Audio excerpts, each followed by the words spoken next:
Bom dia, igreja. Bom dia.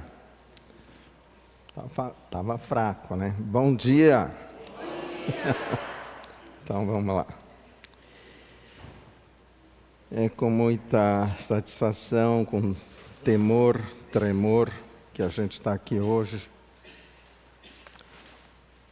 E eu tenho que entregar hoje uma palavra para a igreja. E às vezes a gente fica pensativo como entregar. Mas, se assim é o desejo do Senhor, nós vamos falar hoje. E eu gostaria que projetasse já o título e o local onde está a palavra. Eu coloquei o tema, não fique em Emaús. Não fique em Emaús, mas volte para Jerusalém. Ele está em Lucas 24, de 13 até 35. Gostaria que os irmãos abrissem, apesar de estar projetado, se vocês quiserem acompanhar, tudo bem. Mas é bom que vocês acompanhem na sua Bíblia também, para que vocês possam localizar então os temas. Então vamos orar, vamos ler, né? Vamos ver e ler a palavra do Senhor.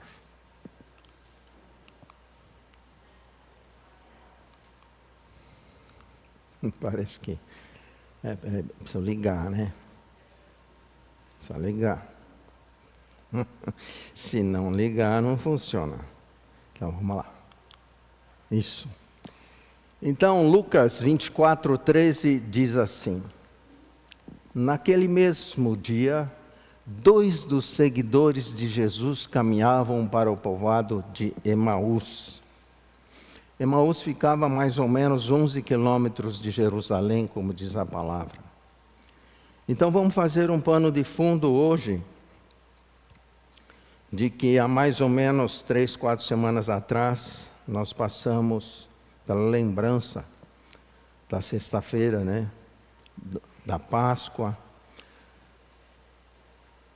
E nós sentimos, voltamos, alguns assistem todo ano aqueles filmes sobre a crucificação de Cristo e ficam emocionados, às vezes choram. Então diz a palavra assim: no caminho falavam a respeito de tudo o que havia acontecido. Então vamos recordar. Ele está dizendo daquela sexta-feira, quando Cristo foi crucificado. E tudo vinha à mente desses 2, mas eles estavam voltando. Eles eram discípulos, não os 12. Provavelmente ele fazia parte dos 70. E aí eles vinham falando a respeito, como qualquer um de nós. Quando acontece um grande acontecimento, alguma coisa importante, alguma coisa que nos impacta.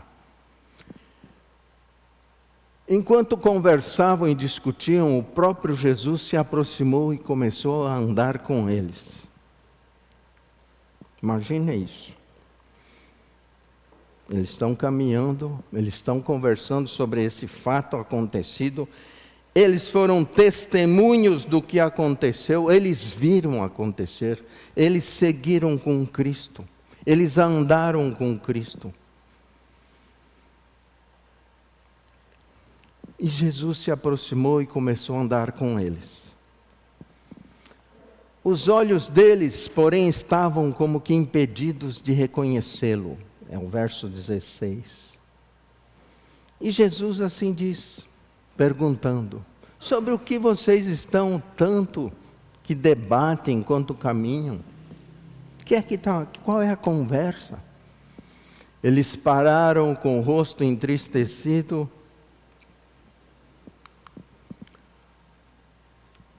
Então, um deles, chamado Cleopas, o outro não se sabe quem era.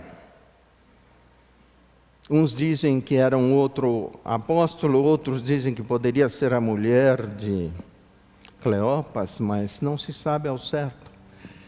Mas Cleopas respondeu: você deve ser a única pessoa em Jerusalém que não sabe das coisas que aconteceram lá nos últimos dias.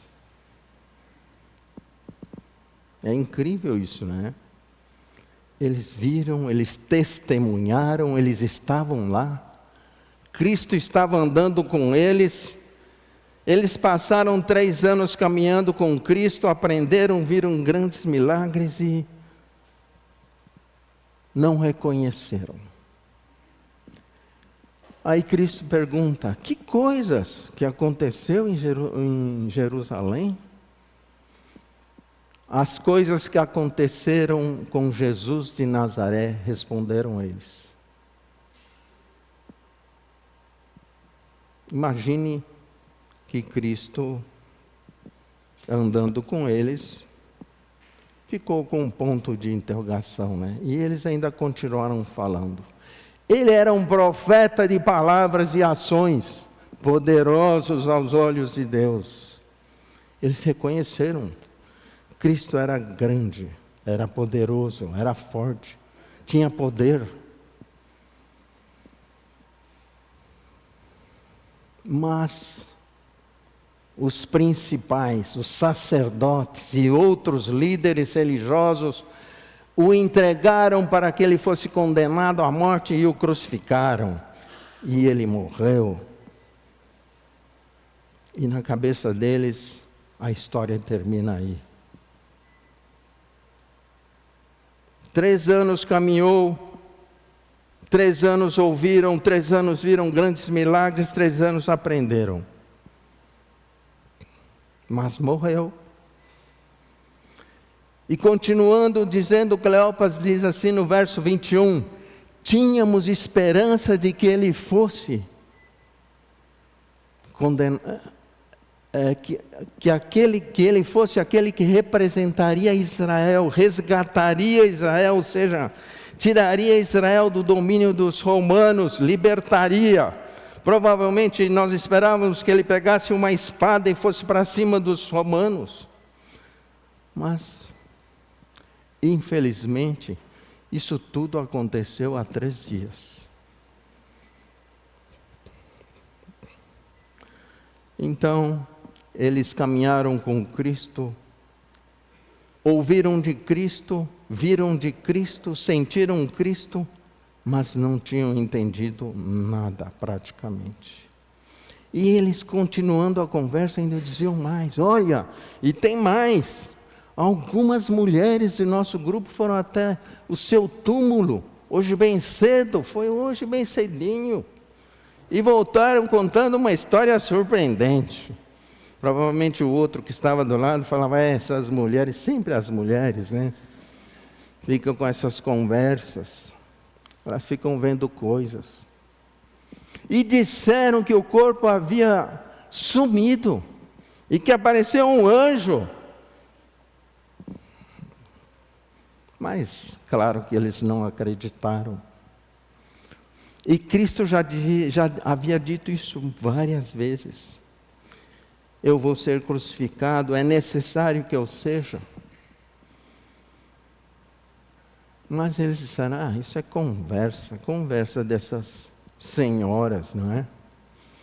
E digo mais, alguns homens, no verso 24 diz assim: alguns homens do nosso grupo correram até lá para ver, e de fato, tudo estava como as mulheres disseram. Mas eles não viram, né? Claro, isso foi uma conversa. Eles não viram. Por isso que nós estamos aqui vindo para Emaús. Acabou. Então Jesus lhes disse, né, para os dois: como vocês são tolos. Algumas versões dizem: como vocês são nécios. Como vocês são tardos do coração, ou seja, bradicárdicos. É aquele que fala: pô, você não entendeu nada, né? Como a gente às vezes costuma dizer, não é? Pelo jeito vocês não entenderam nada. como custam a entender o que os profetas registraram nas Escrituras. Tudo lá do Velho Testamento que vocês leem, que vocês leram, acompanharam, estava escrito lá, mas vocês não acreditaram, não viram isso. E no verso 26, Cristo ainda adianta e diz: não percebem que era necessário que o Cristo sofresse essas coisas antes de entrar em sua glória?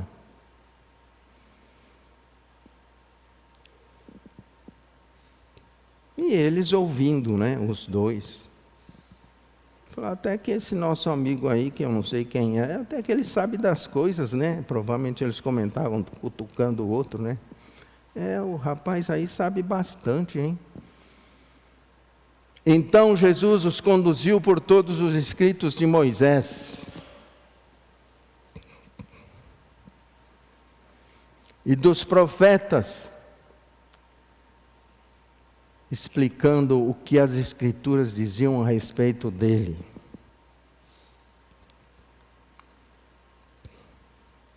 E já estavam se aproximando lá de Emaús, que era uma caminhada de 12 quilômetros. Eu imagino que seja mais ou menos 4 ou 5 horas, assim, num passo. Estavam chegando lá no destino deles, e Jesus fez como quem seguiria a viagem. Jesus ia se despedindo. Aí acontece um fato, né? Verso 29. De repente, os dois insistem. Eles insistem. Mas eles insistiram. Fique conosco esta noite, pois já é tarde. E Jesus foi para casa com eles. Presta bem atenção.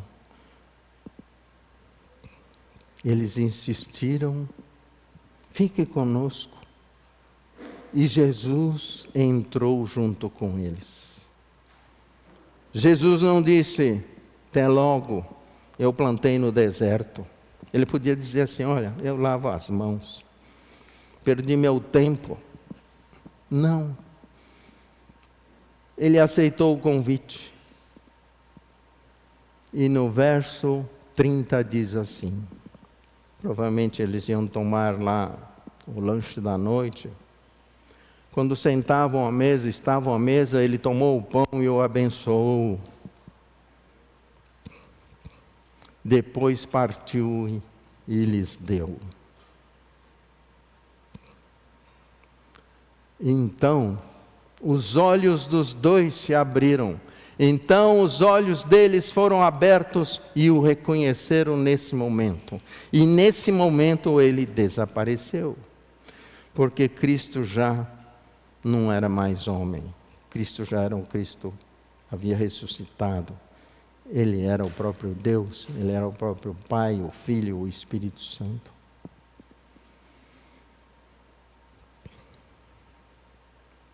E ele desapareceu. E aqui começa então a reconstrução. Disseram um ao outro, não ardia o nosso coração quando ele falava? Você lembra disso? Havia uma coisa estranha. O nosso coração começou a ficar como se estivesse em fogo. Não ardia o nosso coração quando ele falava conosco no caminho e nos explicava as Escrituras? Você não achou? E na mesma hora levantaram-se e voltaram para Jerusalém. Provavelmente eles foram correndo, porque caiu a ficha, né? Ali encontraram os 11 discípulos e os outros que estavam reunidos com ele. Eles disseram, é verdade que o Senhor ressuscitou. Ele apareceu a Pedro. Então os dois contaram como Jesus tinha aparecido enquanto andavam pelo caminho e como haviam reconhecido no partir do pão. Enquanto contavam isso, o próprio Jesus apareceu entre eles e lhes disse: Pai, paz seja com vocês. E eles se assustaram mais uma vez e ficaram amedrontados, pensando que viam um fantasma. Vamos orar? Senhor Deus e Pai, obrigado por esta palavra. Que esta palavra nos aqueça o coração, Senhor. Que o Senhor esteja aqui entre nós, Pai, nesta manhã. Que o Senhor nos trouxe aqui para ouvir, Senhor. Que o Senhor fale com o Teu Espírito sobre nós, Pai. Eu te peço aqui nesse momento. Venha com o Teu Espírito Santo sobre nós aqui nesse momento, Senhor, e fale em cada coração, Pai. Que esses acontecimentos que arderam no coração deles, façam arder os nossos corações, Pai. Nós te pedimos isso. Em nome de Jesus nós pedimos e agradecemos. Amém. Então, essa é a passagem que eu gostaria de esmiuçar um pouquinho.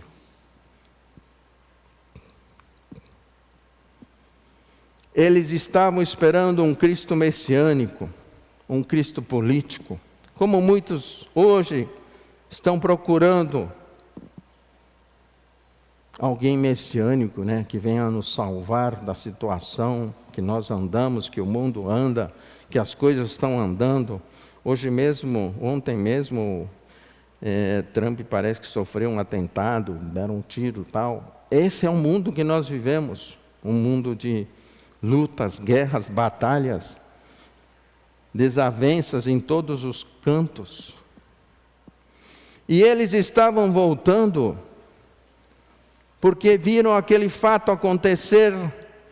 Naquela sexta-feira Cristo foi crucificado, como eles disseram, ele foi entregue. Ele era poderoso, era grande, era forte, mas vieram os mais fortes que ele, e eles entregaram, e ele foi crucificado e morreu. Eles estavam voltando já para Emaús, provavelmente era a terra que eles moravam, tinham seus parentes, eles iam continuar a vida lá. O sonho tinha acabado. O sonho acabou. Essa foi a pergunta dentro deles. Eles tinham uns misto assim de tristeza pelo fato, Tristeza pelo fato de acontecer, porque eles criam que esse Cristo iria tirá-los dessa situação de opressão que eles viviam. O sonho acabou. É como um sentimento, Eu vou fazer aqui um paralelo, não tem muita coisa a ver, mas é quase igual. Vocês se lembram que na Copa do Mundo, quando o Brasil jogou aqui, e nós perdemos de 7-1, quando todo mundo dizia, nós vamos ganhar, e perdeu de 7-1.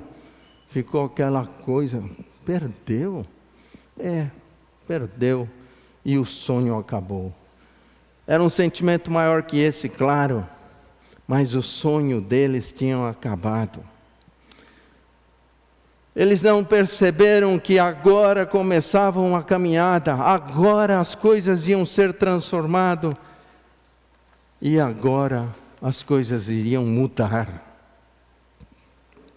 Era uma sensação de derrota, um libertador que falhou, e o sonho acabou, pensavam eles.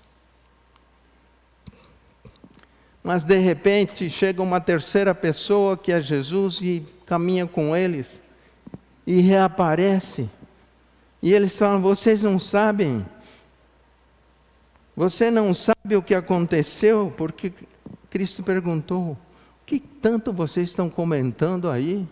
O que vocês estão falando aí? Você não sabe? Você não sabe o que aconteceu? Se fosse no dia de hoje, talvez pegasse o celular e falar, dá um Google aí, vê aí, está todo mundo falando nisso, só você não sabe. E eles andaram juntos. E eles disseram, foi crucificado, era uma pessoa poderosa. Aí eu diria, eles estão totalmente cegos. É a cegueira espiritual que a gente vive hoje também. Então vamos colocar isso nos dias de hoje. É uma fé que acaba porque alguém falou, ou eles viram, ou eles acharam, então a fé termina aí. Cristo tenta rememorar na cabeça dele que o Velho Testamento, desde os tempos iniciais, desde o tempo de Moisés, já falava o que haveria esse Cristo, esse Cordeiro que ia ser sacrificado quando naquele dia, quando eles iam sair da escravidão do Egito. Deus disse: olha, sacrifiquem um cordeiro e coloquem o sangue do cordeiro nos umbrais da casa, para que o anjo da morte não visite vocês. Já estava escrito lá atrás, e eles não souberam, eles não entenderam, eles não associaram as coisas. O cordeiro tinha sacrificado fazia 3 dias. Mesmo Isaías, não é? E os profetas do Velho Testamento todos falam dessa vinda. Isaías fala claramente: pelas suas pisaduras nós fomos sarados. Eu não entendia direito o que quer dizer pisaduras. O que foi pisadura? Será que é pisar? Não. Pisaduras é pelo sofrimento que ele teve.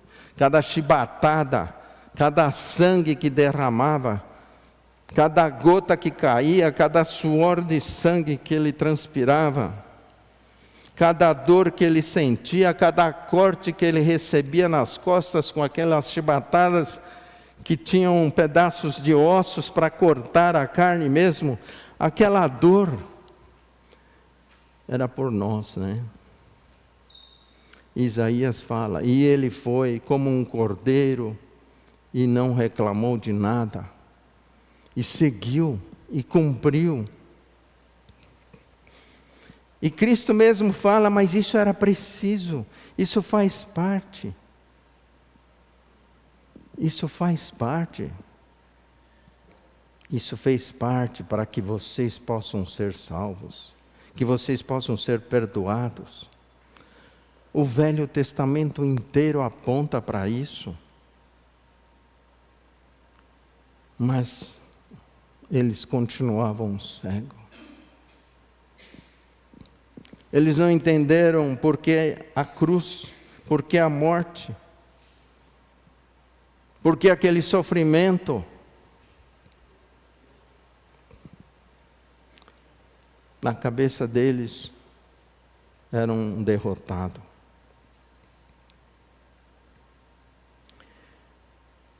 Infelizmente, hoje também acontece isso.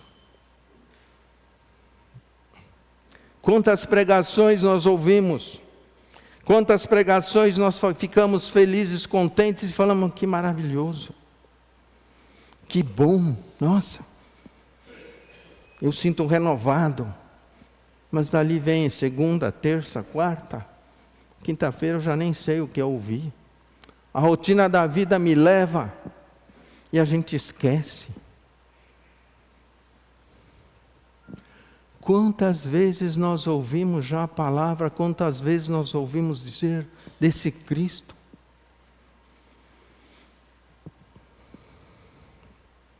Muitas vezes nós nos preocupamos em ler uma Bíblia ou ler a palavra, preocupados com a hermenêutica, a exegese, que é importante sim, não estou aqui dizendo que não é, mas ela não é tudo, porque se ela não tiver a unção do Espírito quando você lê, você está lendo apenas um livro, você está apenas tendo conhecimento teórico, você está sendo um teólogo, um grande conhecedor que pode discutir, como discutiam os antigos. É uma fé teórica, é a fé de Emaús. Eu diria que essa é a fé de Emaús. Quantas vezes Nós ouvimos e olhamos, cantamos com alegria, pulamos de alegria, e dali a 3 dias a gente está paralisado novamente.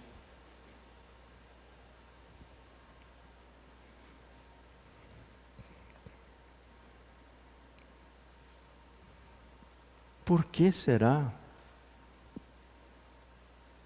Isso não é só com vocês, é com aquele que vos fala aqui comigo, também acontece isso sim. Por que que nós paralisamos? A pergunta fica: qual é o seu caminho? Você está ainda andando nos caminhos de Emaús? Ou você está olhando para Cristo, Cristo Redentor, Cristo redimido, Cristo vivo? E eu volto novamente a lembrar daquele dia. Mateus 27 diz assim: ao meio-dia desceu sobre toda a terra uma escuridão, durou 3 horas. Imagina, é como se daqui a pouco tudo escurecesse, houvesse uns estrondos, as pedras começavam a rolar, e diz que naquele momento muitos foram ressuscitados. E segue a palavra dizendo, por volta das 3 horas da tarde, Jesus clamou em alta voz: Eli, Eli, Eli.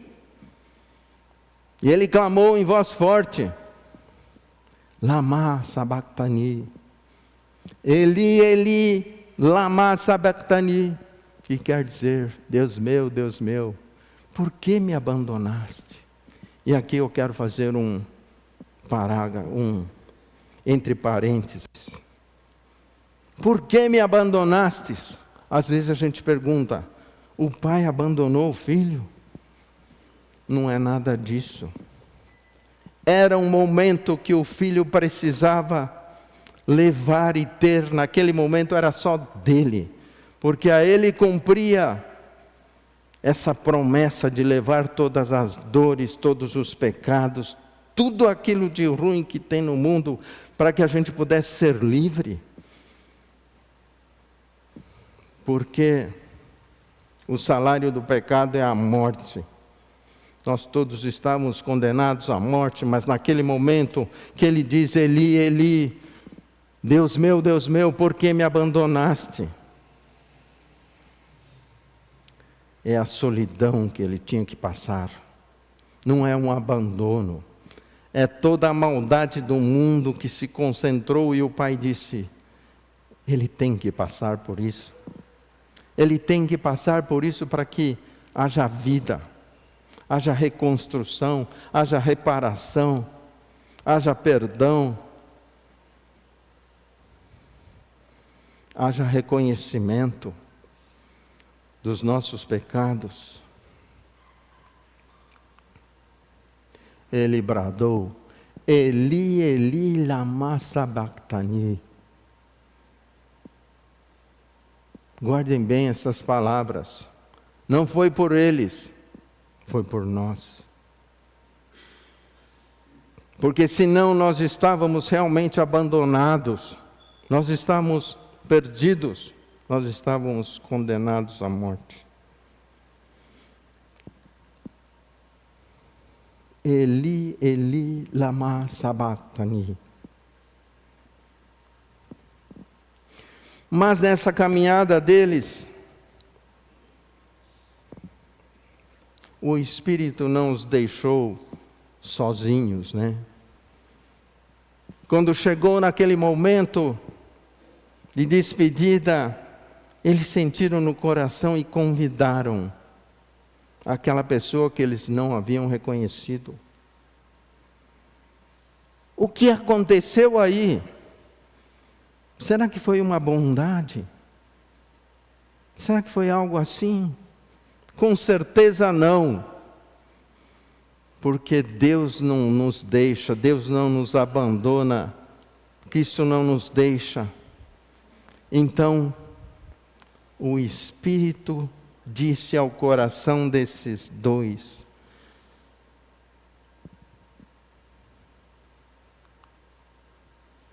que está escrito em Apocalipse 3:20, diz assim: eis que estou à porta e bato. Se alguém ouvir a minha voz e abrir a porta, entrarei em sua casa e cearei com ele e ele comigo. Mas é necessário que eu o convide. É preciso eu convidar esse Cristo. É preciso eu convidar o Cristo, o Espírito, para que ele possa chegar-se a nós. Eu preciso convidá-lo. E segue a palavra dizendo que, quando eles foram ter a ceia ou a refeição daquela noite, eles disseram mais tarde: não ardia o nosso coração quando ele falava conosco no caminho e nos explicava as Escrituras? O que é isso? O que é que faz com que o coração arda? O que é que faz com que a gente tenha consciência das coisas? Esse é o Espírito de Deus. O Espírito Santo que ele prometeu, depois que ele assuntou aos céus, ele disse: eu deixarei o Consolador para vocês. E esse é o Consolador que já começou a agir no coração deles.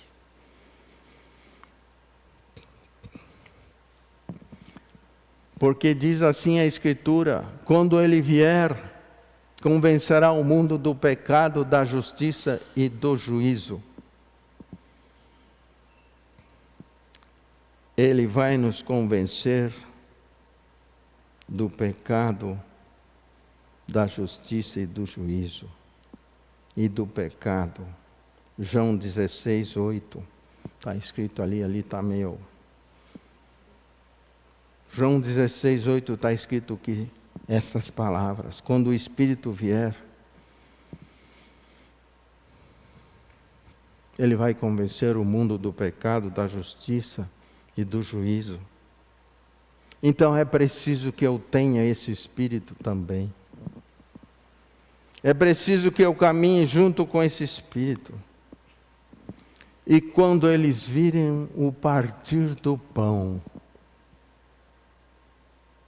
aí eles tiveram aquilo que repartir o pão, dividir, compartilhar, ter comunhão, ter vivência com os outros. A minha vida tem que ser uma vida que deve ser repartida. Não adianta eu viver só como um ermitão, dizendo: eu tenho, como dizem os que não têm, os desigrejados de hoje, que dizem: eu procuro Deus sozinho. É preciso você ter essa vivência de repartir, de dividir, de compartilhar. E é por isso que o último pedido de Cristo antes de ir para a direita do Pai, ele disse, quando repartia o pão, ele sempre dizia: portanto, vão e façam discípulo de todas as nações, batizando-os em nome do Pai, do Filho e do Espírito Santo. Então é preciso eu repartir, é preciso eu conviver, é preciso eu compartilhar, é preciso eu ter comunhão, é preciso eu caminhar com os outros.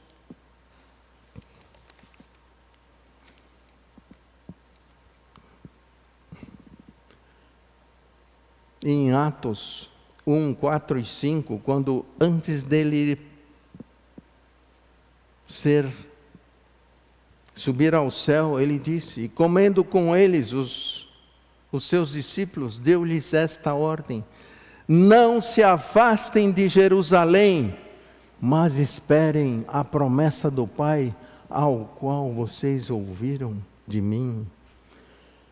Então o que Cristo quer, o que o Espírito quer é: não vão para o mundo sem antes disser aquilo que está no verso seguinte, que é o 5, porque João, na verdade, batizou com água, mas vocês serão batizados com o Espírito Santo, dentro de poucos dias. Não saiam para o mundo sem ter o Espírito Santo. Não saiam para o mundo sem conhecer o Espírito, sem estar revestido do Espírito. Essa também é a palavra que Cristo diz. Não saiam para o mundo. Tanto é que, seguindo em Gálatas, diz: recebam o Espírito. O Espírito Santo vai fazer com que vocês tenham o fruto. O fruto é o amor, a alegria, a paz, paciência, amabilidade, bondade, fidelidade, mansidão e domínio próprio. Não saiam para o mundo sem que haja esse início de transformação. Cristo deixou bem claro: não saiam de Jerusalém enquanto vocês não receberem esse galardão. E aqui eu vou fazer um parênteses, vou contar a história de John Wesley. John Wesley, todos vocês conhecem. Ele nasceu numa família de pais que eram pastores. Ele viveu dentro da igreja, ele cresceu dentro da igreja. Aos 25 anos já, formado adulto, estudou na Universidade de Oxford, na mais brilhante universidade da Inglaterra, naquele tempo, 1800 e início dos anos 1800. Ele era uma pessoa muito bem formada, tanto de caráter como de formação acadêmica. Ele não era uma pessoa comum. E com isso, aos 25 anos, ele fundou uma associação, junto com seu irmão, uma associação que dava assistência aos presos, aos necessitados. E John Wesley se dedicava naquilo com todo o seu esforço, tudo que ele conseguia, tudo pelo seu esforço. Mas depois de 5 anos, a coisa veio a degringolar. Ele saiu e essa associação que ele fundou desapareceu. Então ele, com essa formação boa, com essa grande vontade de ir, ele foi convidado para ir para os Estados Unidos para, naquela época, evangelizar os índios nos Estados Unidos. Ele ficou 2 anos pregando lá, pelo seu esforço, fazendo tudo o que ele sabia, tudo o que ele aprendeu. Ele conhecia muito bem a palavra. Ele sabia a Bíblia de frente e verso, de verso para trás, de frente para frente, ou de trás para frente, do jeito que vocês queiram. Ele sabia tudo. Mas faltava a unção. 2 anos depois ele volta para os Estados Unidos totalmente triste, chateado, porque ele falhou mais uma vez nessa sua caminhada. E na volta, ele encontrou com os morávios, que era um outro ramo do cristianismo. E durante essa viagem teve uma tempestade e ele ficou com medo. Ele ficou com medo de morrer. E os morávios não. Os morávios tranquilos. Porque eles conheciam a palavra com unção. Não de apenas ouvir. E naquele momento ele sentiu que ele não tinha a fé necessária, não tinha a unção do Espírito. E ele volta então para a Inglaterra, e numa das reuniões de oração, ele sente o coração arder, como disse a palavra há poucos. Sentiu o coração arder. Ele escreve que até então ele tinha uma fé de servo, mas agora ele começa a ter a fé de filho. Ele teve aí a unção, ele teve aí a vivência do Espírito. Então ele começa a pregar em público, a pregar em lugares abertos. E ele forma então toda essa multidão de pessoas que vocês conhecem. Ele formou mais de 300 missionários em pouco tempo. Ele formou mais de 1000 pregadores locais. Desses 300 missionários, mandou para os Estados Unidos, para a África. Por quê? Porque então ele sentiu o poder do Espírito. Sem isso aqui, nós vamos dar murro em ponta de faca, nós vamos ser apenas esforçados. Conseguimos alguma? Conseguimos, mas pelo esforço. É preciso ter o Espírito.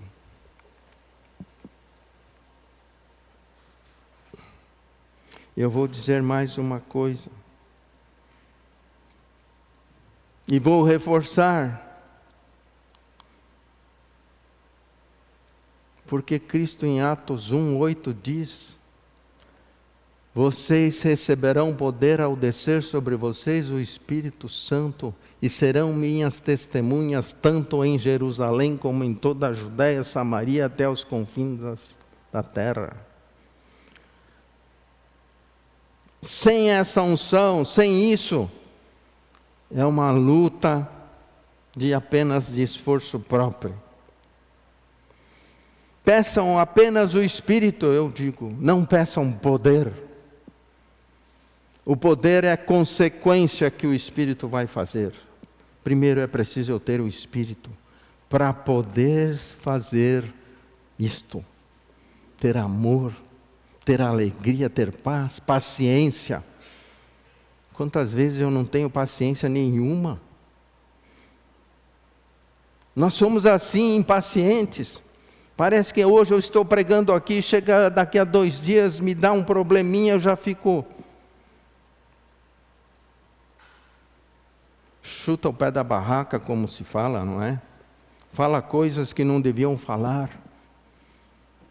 Paciência, amabilidade, bondade, fidelidade, mansidão, domínio próprio.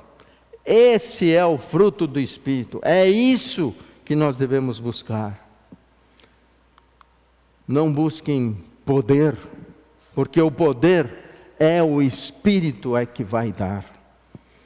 Não procurem antes o Espírito dizendo: eu quero ser uma pessoa que coloca a mão assim e vou transformar pessoas, e vou sarar, e vou curar. Não queiram isso, não queiram poder antes de receber o fruto do Espírito. É preciso eu ter o fruto, porque Ele escolhe, não é eu que escolho. Lembra de John Wesley. Lembra também Eli, Eli, lama sabachthani. O que Ele fez por nós. Lembra? Não saiam por aí querendo pela força, porque o Espírito escolhe. Depois vem a manifestação do poder do Espírito.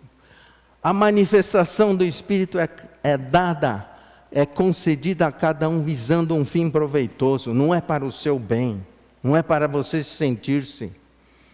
Porque a um é dada mediante o Espírito, a palavra, sabedoria, conhecimento, a fé, dons de curar, operações de milagre, profecia, discernimento de espírito, visões, falar em línguas, capacidade para interpretá-las.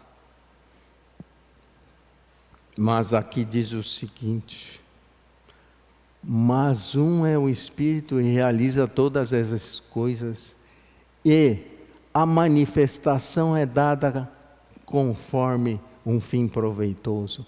É Ele que escolhe, não sou eu. Não queira ser, me faça isso, me faça aquilo, Senhor.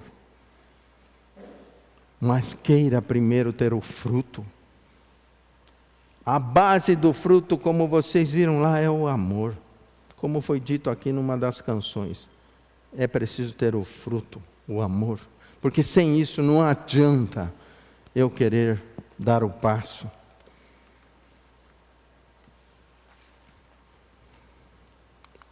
Então, para finalizar, eu diria para vocês todos: não fiquem em Emaús. Não seja mais um em Emaús. Saia de Emaús. Não deixe um pé lá em Emaús. Porque vira e mexe, nós temos essa vontade de pôr o pé lá em Emaús, não é? De estar no caminho de Emaús. De ser o eu. De ser aquele que ouviu tudo e parece que não entendeu nada. Não fiquem em Emaús. Saiam de Emaús. Nessa manhã,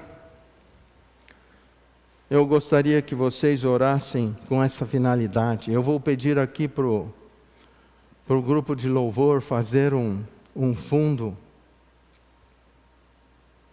E que durante esse fundo vocês façam uma reflexão. O que eu quero? Eu quero ficar em Emaús? Ou eu quero sair e ir para Jerusalém? Eu quero ficar como eu estou? Eu quero receber o Espírito. Às vezes eu já tive a experiência, não é mesmo? Muitos dizem, eu já tive essa experiência. Mas vocês, muitos também se afastaram disso. Vocês se esqueceram disso. Vocês estão um pouco longe.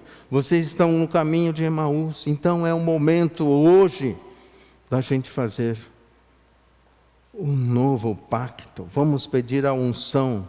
Vamos pedir para que isso seja revivido em nossas vidas. Eu já tive a experiência de salvação muito bem. Agora é necessário que vocês deem um passo a mais. Não fiquem em Emaús. Não fiquem andando de lado, como se diz. Durante esses momentos que o grupo vai tocar, eu gostaria que vocês refletissem.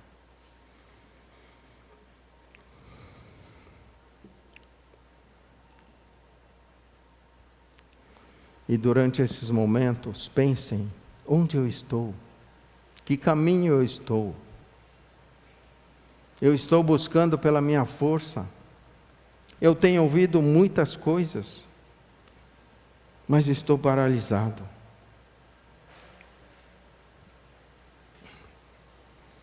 Pense nisso. Eu preciso fazer um renovo com o Espírito. Eu preciso ter uma vida nova com o Espírito. Eu preciso caminhar novamente. Eu quero, mas eu não sei como. Eu estou paralisado.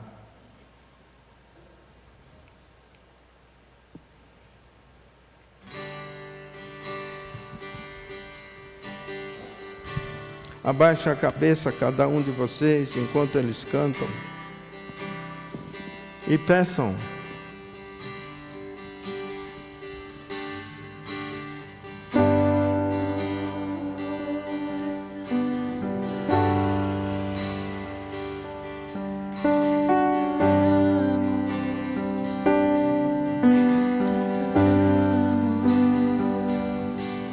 Lembrem que um dia, lá na cruz, ele disse: Eli, Eli, lama sabachthani.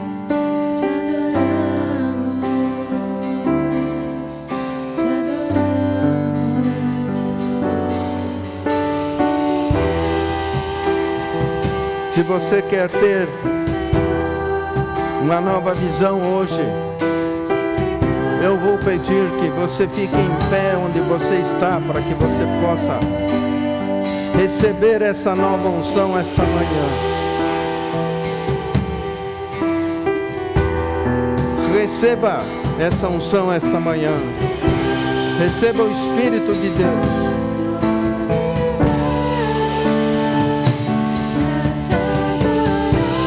Não fique parado em Emaús. Não pare em Emaús. Não fique com o pé em Emaús. Digam: eu preciso, Senhor. Eu preciso dessa mudança. Eu necessito dessa paz. Eu estou cansado de viver em Emaús.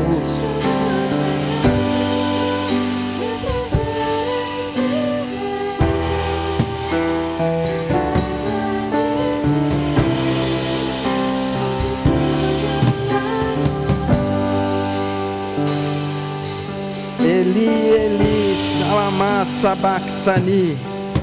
Deus meu, por que me abandonaste? Ele não te abandonou. Ele está aí com você. Ele levou na cruz naquele momento. Recebam nesta manhã.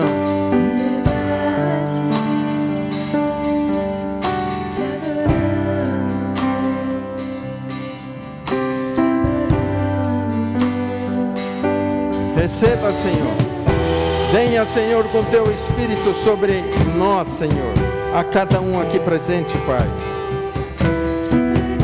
Que o Senhor possa sondar os corações, Senhor, em nome de Jesus. Que o Senhor sonde os corações, Pai.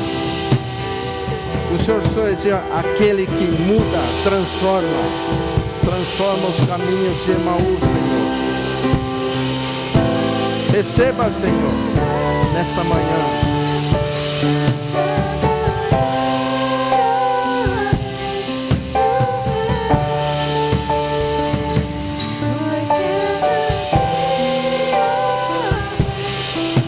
Obrigado, Senhor. Obrigado pelas vidas que aqui se consagraram.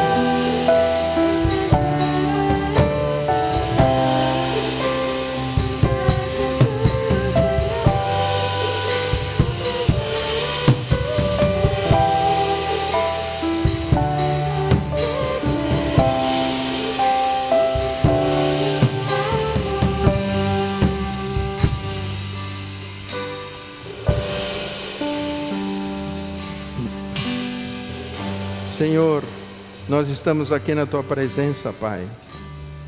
Esta manhã, visita os corações, Senhor. Transforme, mude. Faça um coração novo, Senhor, nesta manhã. Transforme. Tira-nos nos caminhos de Emaús, Senhor. Tira-nos da cegueira espiritual, Pai. Abra os nossos olhos, Pai. Nós te pedimos nesta manhã. Em nome de Jesus, Senhor, recebam o Espírito.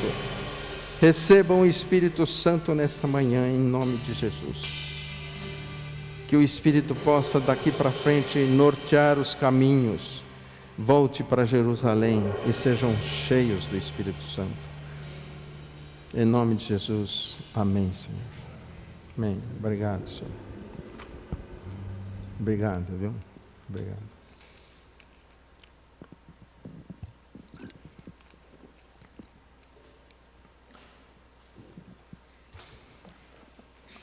Acho que agora é o grupo das ofertas, é isso? Ah, tá. Então, vou pedir para tomar aí